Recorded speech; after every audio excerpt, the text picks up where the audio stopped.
Oyuncaklar A101'de arkadaşlar 25 Eylül Perşembe'nin oyuncak tanıtımına başlıyoruz. Kırtasiye TV'den selamlar. Kanalımıza abone olun, yorumlarda bulunun arkadaşlar. Oyun evi geliyor. Oyuncak Prenses oyun evi 379 lira arkadaşlar. Makyaj çantamız var 119.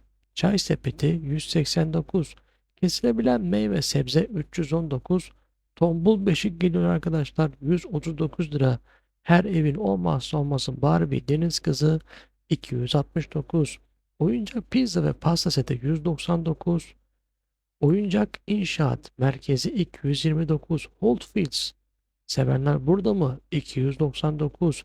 Şekilli aktivite kitapları 59. Puzzle'ımız var 60 lira. Pilli süpürge 429. Batman geliyor 219 lira. Formula 1 taşıyıcı araç geliyor arkadaşlar 259 lira. Kırtasiye TV'den ayrılmayın.